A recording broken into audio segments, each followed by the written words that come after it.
Assalamualaikum warahmatullahi wabarakatuh. Di video ini saya akan lanjutkan untuk instalasi Ubuntu Server di VMware.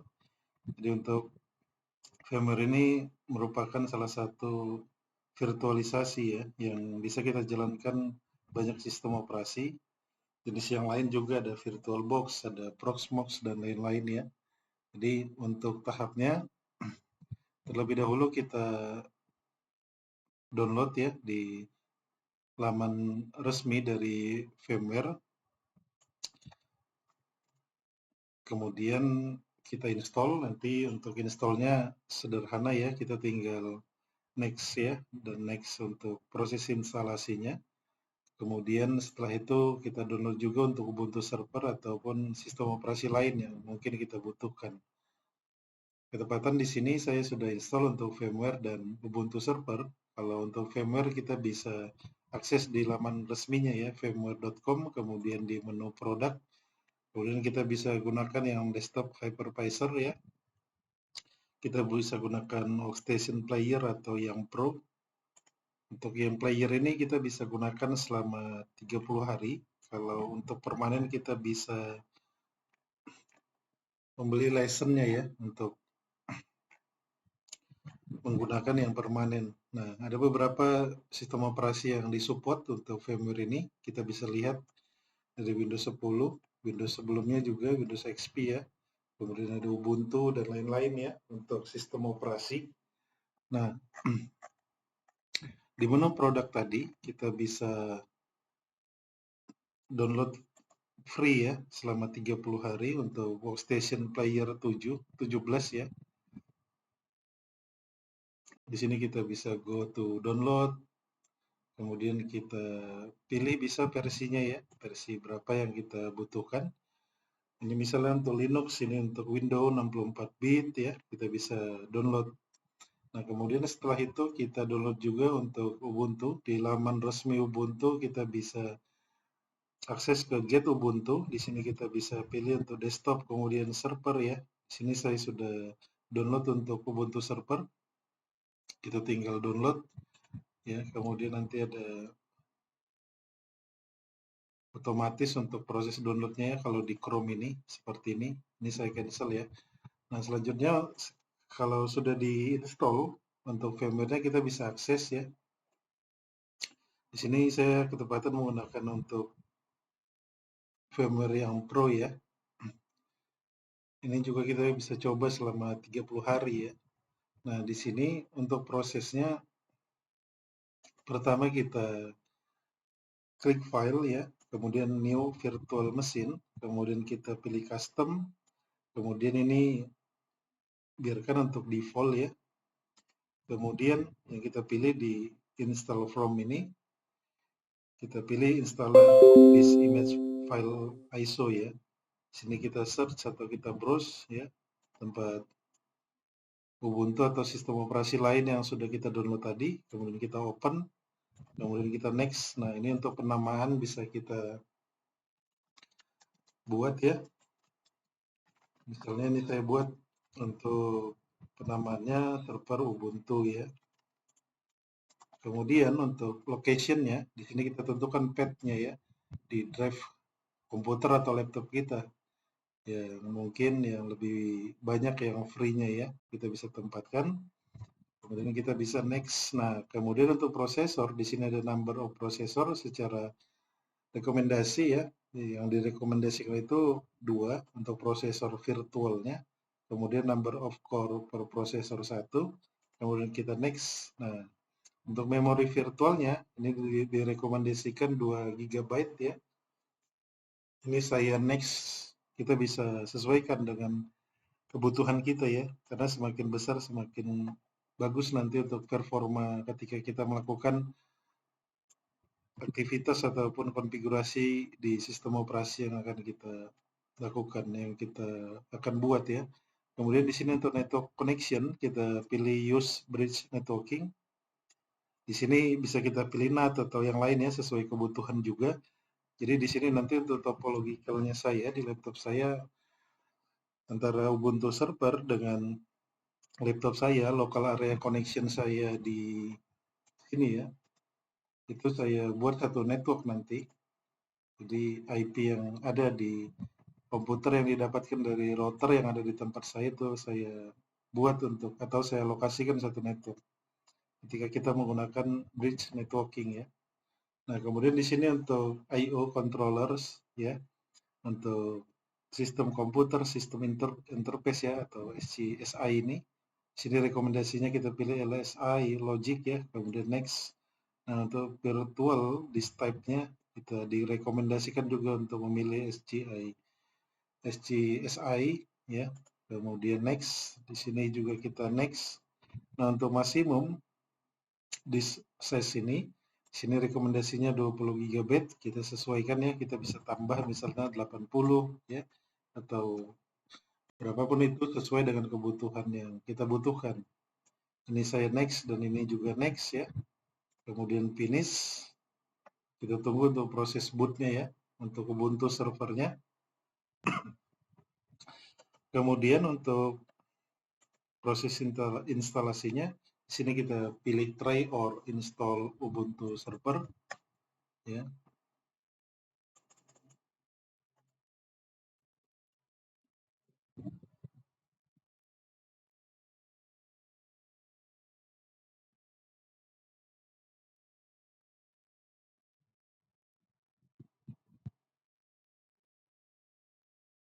Kita tunggu selanjutnya untuk proses bootnya ya. Ada beberapa parameter yang akan kita konfigurasi untuk Ubuntu server ini.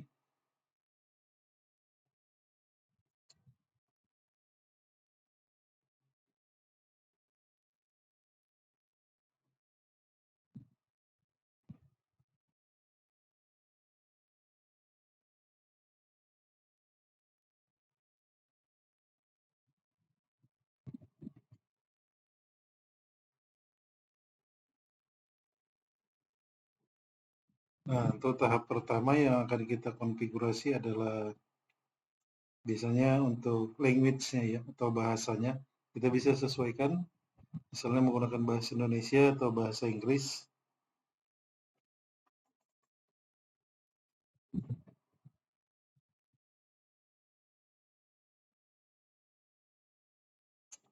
Di sini terlihat ya, jadi keterbatasan di laptop saya memang minim, jadi dia lambat ya. Nah, di sini untuk bahasa saya pilih English, kemudian untuk keyboardnya saya biarkan default ya, kemudian saya done. Kemudian di sini ada pilihan juga yang akan kita install, Ubuntu Server atau Ubuntu Server Minimize ya.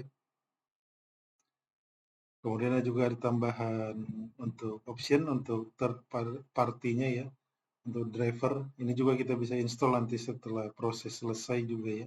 Ini saya done. Kemudian di sini ada konfigurasi untuk IP address. Di sini untuk interface-nya di laptop saya ENS33. Saya konfigurasi untuk IP versi 4, diedit IP versi 4, kemudian manual ya. Otomatis juga disilahkan ya kalau laptopnya sudah mendapatkan IP dynamic atau DHCP dari sebuah router ataupun WiFi yang ada di tempatnya masing-masing ya. Di sini saya buat untuk IP-nya 10.10.1. Misalnya saya buat 69 untuk ini subnetnya ya. Jadi saya buat /29 untuk subnet 64 ya, /29. Addressnya saya buat untuk hostnya 1.69 ya. Gateway-nya ini gateway yang ada di router di tempat saya 65. Untuk ini name server atau DNS kita isi sesuaikan saja ya untuk DNS-nya di tempat masing-masing. Ini saya buat misalnya IP modem ISP, kemudian saya tambah 8.8.8.8, kemudian search domain bisa kita isi misalnya nama kita gitu ya, ataupun domain yang kita punyai, kemudian kita save. Kita tunggu sampai appliance change-nya selesai, kemudian dan ya, proxy address-nya juga dan. Nah, di sini ada proses mirror atau mirroring-nya ya, untuk lokasi dari biasanya untuk repo-repo atau repositori Ubuntu-nya. Kita bisa tunggu ataupun kita bisa skip ya untuk proses ini. Nanti setelah selesai proses instalasi, kita juga bisa melakukan update dan upgrade untuk mirroring ini ya. Di sini saya done, kemudian continue. Nah, kemudian ini untuk hard disk yang sudah kita set sebelumnya ya. Jadi kita lanjut saja. Nah, ini untuk summary untuk hard disk yang sudah kita buat. Kemudian done, kemudian continue. Kemudian your name saya buat misalnya Ubuntu server ya. Ini Ubuntu server. Ini saya buat username root. Kemudian passwordnya ini sudah already ya. Saya buat misalnya admin.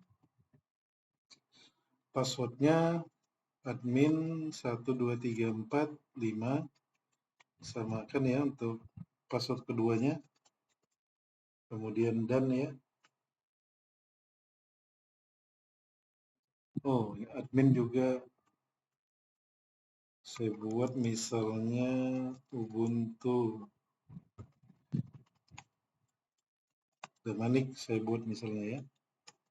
Dan di sini juga ada kita bisa enable untuk Ubuntu Pro-nya. Di sini saya continue saja. Ini untuk install OpenSSH server saya install juga ya. Kemudian dan ini juga done ya. Nah, di sini kita bisa tunggu untuk proses instalasinya.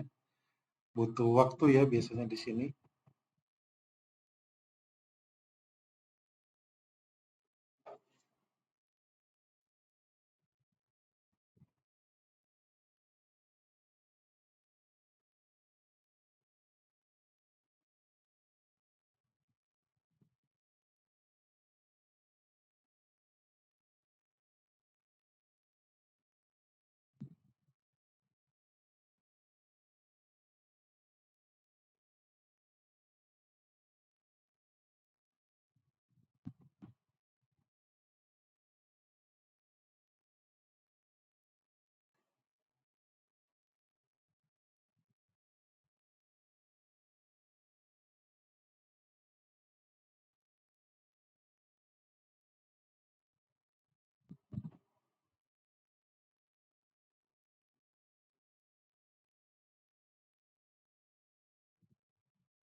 sudah selesai ya untuk prosesnya. Nanti dia baikkan aja untuk install ini, untuk di video ini ya.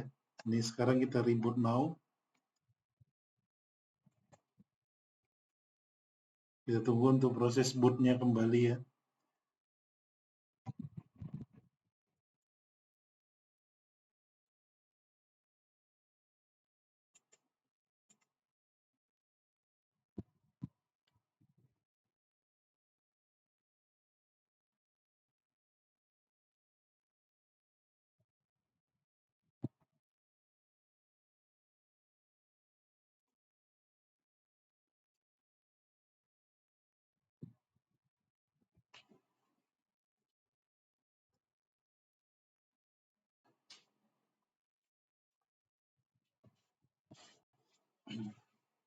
Selanjutnya di sini kita bisa login ya. Loginnya tadi saya Damanik, passwordnya admin 12345.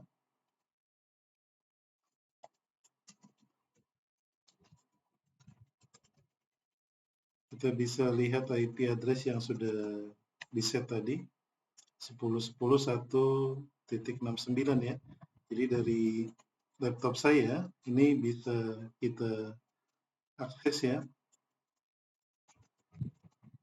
Karena saya menggunakan untuk interface-nya tadi bridge ya.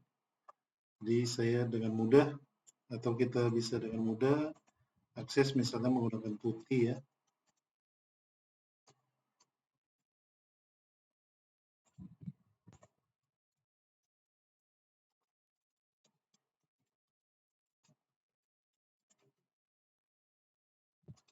Saya juga bisa akses misalnya Google ya dengan mode bridge tadi.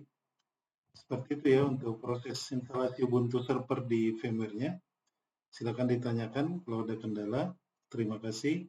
Assalamualaikum warahmatullahi wabarakatuh.